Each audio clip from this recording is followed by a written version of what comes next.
July 1958. Prescott, Arizona. The Frontier Days Rodeo. The gate swings open too soon.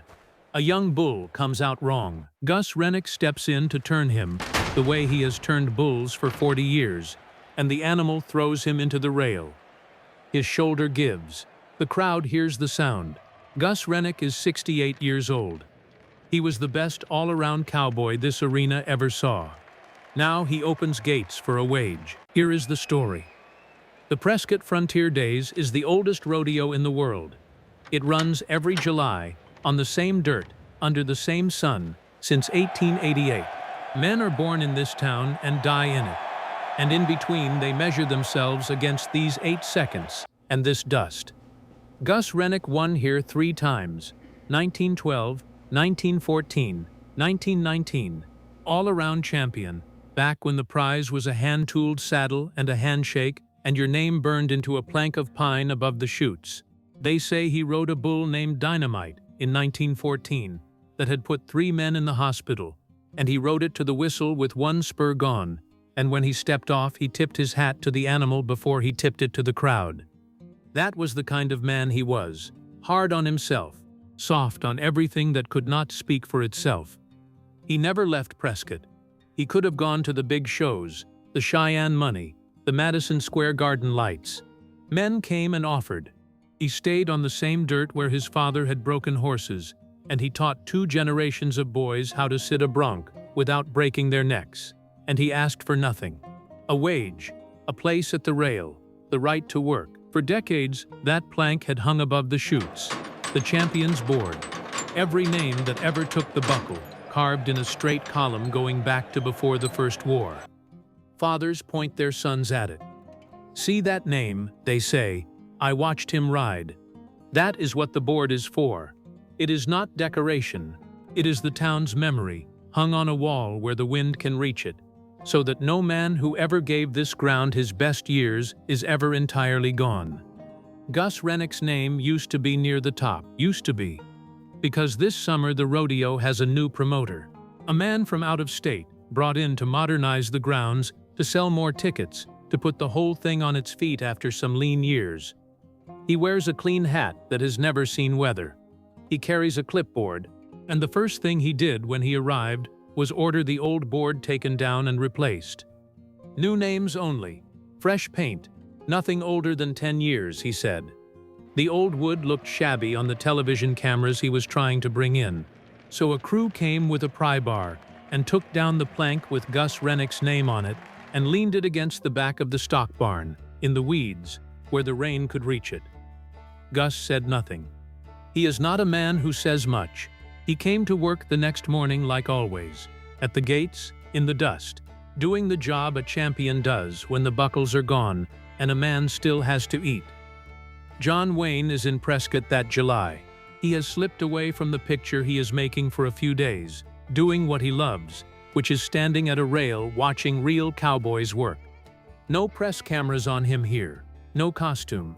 Just a big man in a plain shirt and a good hat, leaning on the fence by the chutes, a paper cup of coffee going cold in his hand. He has been watching Gus Rennick for 3 days.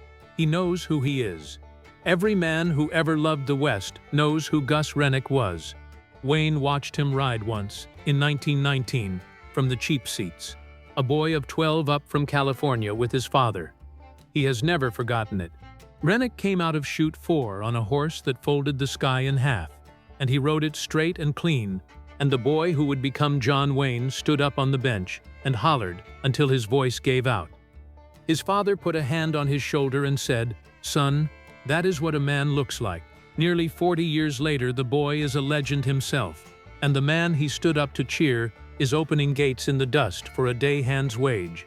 And something about that arithmetic sits wrong in John Wayne's chest. Now he watches the old man limp to the gate, one arm pressed tight against his side, and pull the latch anyway. Before we go on, where in this country are you watching from? Put your state down in the comments. I want to see how far a story like this still travels. The shoulder is bad. Anyone can see it. Gus works the rest of the morning with the arm held close against his body, white around the mouth, and he does not stop and he does not ask for help. A younger hand offers to take the gate for him. Gus shakes his head. If he sits down now, he thinks, he will not get back up. And a man who cannot work is a man waiting to die. So he stands. He pulls latches with one arm. He counts the stock into the pens, and he does it right. Because doing it right is the last thing they have not taken. At noon, the new promoter comes down from the office to walk the grounds. He finds the old board first. Someone has stood it up again. Someone has leaned it back against the stock barn wall, upright, out of the weeds, so the names face the sun, so they can be read. It was Gus. Of course it was Gus. He could not carry a sack of feed with that shoulder, but he had dragged that plank out of the mud and stood it against the wall, because a man's name should not lie in the weeds. The promoter does not know that. The promoter sees an old wreck of a fence hand interfering with his renovation. He sees a shabby piece of wood put back where he ordered it gone. I told the crew to burn that. Gus looks at him, says nothing. You put this back? The board, Gus says. That is all. 2 words. The promoter's face goes tight. There are people around now. Stock handlers, a few early spectators, a girl selling lemonade. The promoter is aware of them, and that is the worst thing, because a man aware of a crowd will do something to be seen doing it. He grabs the old man by the collar. He grabs Gus Rennick by the back of the collar, the way you would move a dog, and he drags him 3 steps across the dirt, away from the board. And the bad shoulder wrenches, and Gus makes a sound he did not want to make in front of anybody. His hat comes off. It rolls in the dirt. 68 years old, 3-time champion, and his hat is rolling in the dirt of the arena he has given his whole life to. This is my arena now. You're done. Get off my grounds. The crowd goes quiet. The girl with the lemonade stops pouring. An old rancher in the front row half rises, then does not, because he is old too, and the young man is strong, and this is how the world goes now. And a big man at the rail sets down his paper cup of coffee. Wayne does not run. He is not a man who runs. He comes off that fence slow, the way a mountain would come off a fence if a mountain could, and he crosses the dirt to where the promoter still has a fistful of an old man's collar. He is not loud. He never is. He puts one hand on the promoter's wrist, just his hand, and he gives one command. Let go. The promoter lets go. Have you ever watched somebody in power lay hands on a man too old and too proud to fight back, and felt that thing rise up in your chest that has no name? Hold on to that. It matters here. The promoter turns, ready to be angry at whoever this is, and then he sees the face, and the anger drains out of him like water out of a cracked jug. Everyone in America knows that face. He straightens his clean hat. He tries a smile. Mr. Wayne, this doesn't concern. It concerns me. Wayne is not looking at the promoter now. He is looking at Gus, who is on one knee in the dirt, holding his injured shoulder, trying to get up with what he has left, which is not much but is not nothing, because he is Gus Rennick, and Gus Rennick gets up. And here is the thing the crowd will remember. Wayne does not look at the old man with pity. Pity would have finished Gus Rennick as surely as the promoter's hand. Wayne looks at him the way one working man looks at another, level, even. The look that says, I know what you were, and I know it is still in there, and I am not going to insult you by pretending otherwise. Wayne reaches down. Not fast. He gets a hand under the good arm, and he lifts the old man to his feet the way you lift something you respect. And he holds him there a second, until the legs are under him. Then he turns to the board. The shabby old plank leaning against the stock barn wall. He reads the column of names. He finds the one he is looking for near the top. He reads it out loud, so the crowd can hear it. Gus Rennick, all around, 1912, 1914, 1919. He lets that sit. I paid $1 to watch this man ride when I was a boy. Best dollar my father ever spent. The promoter has found some of his voice.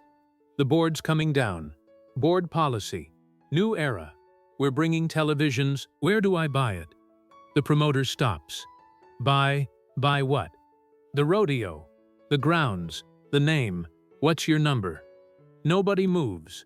The girl with the lemonade has forgotten she is holding a pitcher. Wayne is not bluffing, and every man there can see he is not bluffing. And the promoter, who came here to modernize a thing he does not love, is standing in front of a man who has loved it his whole life and has the money to prove it. There is a silence then that goes on too long. 1 second. 2. 3. The whole arena seems to lean in on it. Somewhere behind the chutes a horse blows and stamps. The sun sits on all of it, flat and white and honest, and nobody in that dirt says a word, because they can all feel that something is being decided that is bigger than a wooden board and an old man's job. Wayne had money enough to make the question dangerous, enough to make the promoter wonder if he truly meant to buy the ground out from under him.